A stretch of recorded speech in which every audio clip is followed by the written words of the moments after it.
খুব ভাল অনুভৱ আৰু আমি এটা নতুন প্ৰজেক্ট হাতত লৈছোঁ যিহেতু সচৰাচৰ আপোনালোকে সকলোৱে জানে বা আমি জানো আমাৰ আজি কিছুদিনৰ পৰা হাতী আৰু মানুহৰ মাজত যিটো সংঘাত সেই সংঘাতটো আমি সকলো দেখি আহিছোঁ আৰু তাকে আমি মানে ছবিৰ আকাৰে উপস্থাপন কৰিব বিচাৰিছোঁ আৰু সেই আজি শুভ মুহূৰ্তত আমি আজিৰ পৰা আমাৰ মেইন স্ক্ৰিপ্টৰ আজিৰ পৰা আমাৰ শ্বুটিং আৰম্ভ হৈছে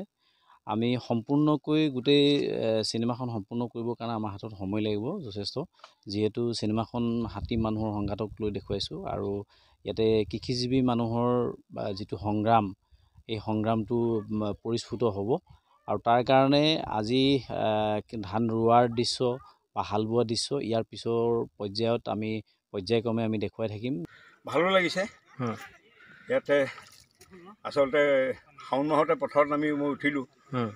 সেইটো ঘৰুৱাভাৱে সেইটো বাস্তৱত কিন্তু এতিয়া এইটো কাল্পনিকভাৱে এতিয়া আমি শ্বুটিং এটা কৰিবলৈ আহিছোঁ ছবি এখনৰ কাম তাৰপিছতে এতিয়া এই হাল বাই আছোঁ তাৰে শ্বটবিলাক লৈছে ঘূৰি আহিছে মানে আমাৰ ঘূৰি অহা নাই আমি কৰিবলৈ আৰম্ভ কৰিছোঁহে কি হয় আগত এটা সপোন লৈ প্ৰায় শিল্পী কলা কুশলী আগবাঢ়িছে এতিয়া তেনেকৈ সপোন এটা লৈ এটা জীৱনৰ ৰিস্ক লৈ ভ্ৰাম্যমাণ থিয়েটাৰৰ আখৰা আৰম্ভ কৰিছে 1 তাৰিখৰ পৰাই হয়তো ভ্ৰাম্যমাণ থিয়েটাৰ আশা কৰিছোঁ বাকী যিকেইটা দিন চলে মাৰ্চ মাহলৈকে চলিবলৈ আশা কৰিছোঁ